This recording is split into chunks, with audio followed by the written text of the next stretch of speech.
सीताराम पंडित जी। श्री सीताराम। पंडित जी, मेरा प्रश्न ऐसा है कि मतलब कई लोग जो है मंदिर जाके भक्ति करते हैं, लेकिन मेरे मन में ऐसा भी लगता है कि मंदिर जाने से मैं वो नहीं कर रहा हूँ, लेकिन यदि मन में घर बैठ के प्रभु के गुण या प्रभु की जो भी अपन माला जपते जो भी है घर में बैठ के यदि करते हैं तो वो मेरा भाव ऐसा सोचना सही है या मंदिर जाना ही जरूरी है? मन की श्रद्धा होना बहुत जरूरी है। पहला जवाब तो यह है कि मन की श्रद्धा होना जरूरी है।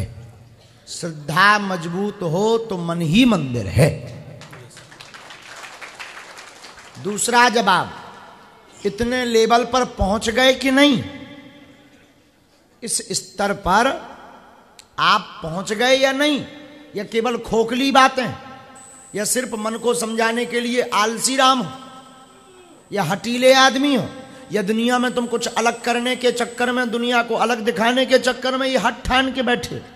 इस बात का आकलन करना भी बहुत आवश्यक है। तो मंदिर है आस्था जगाने का रास्ता। और परमात्मा मिलते हैं श्रद्धा और विश्वास से, और विराजमान है भगवान मन मंदिर में। मन मंदिर। पंडित जी, एक सवाल पूछ रहा हूँ, सिर्फ एक लास्ट छोटा सा है, पर्सनल जैसा ही है।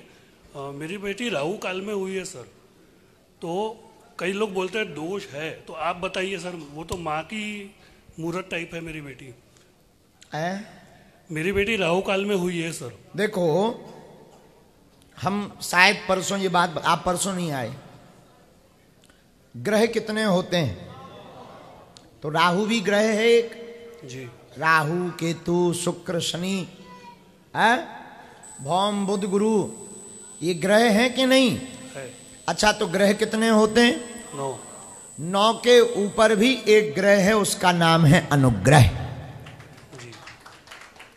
अगर ग्रह नाराज हैं तो अनुग्रह पालो, आपका और आपकी बेटी का कोई कुछ नहीं बिगाड़ सकता है। जय श्री राम। हाँ, इनको दे दीजिए दाढ़ी वालों को, फिर माताजी को दे दीजिए। जय सिया राम गुरुजी। जय सिया राम। कहाँ से हो? नागपुर से। बोलो।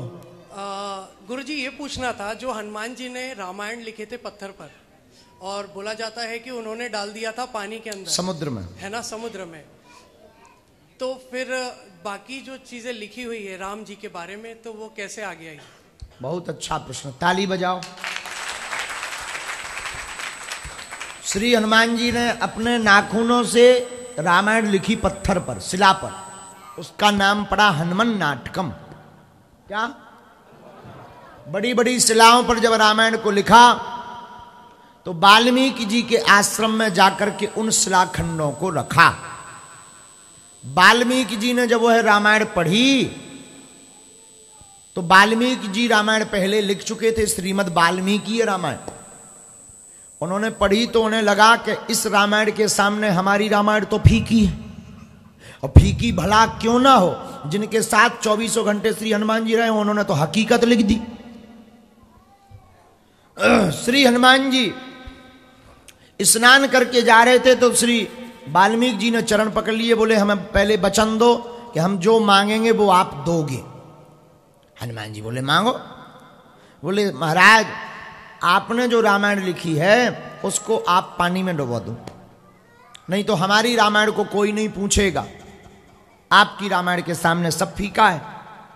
हनुमान जी वचन दे चुके थे, तो बोले देखो भाई, हम वचन देते हैं, रामायण तो हम विसर्जित कर देंगे, लेकिन हम तुम्हें श्राप भी दे रहे, जो तुम्हारे मन में बात आई है, ये कलयुग के लोगों जैसा मत्सर आ गया है, ईर्षा, जलन, और ऐसी आदत कलयुग के लोगों में ज्यादा होती है, तो हम तुम्हें आज ही श्राप दे रहे कि अब हमारी इसी रामायण को लिखने के लिए तुम्हें पुनः कलयुग में जन्म लेना पड़ेगा, और वही वाल्मीकि जी तुलसीदास बने हैं।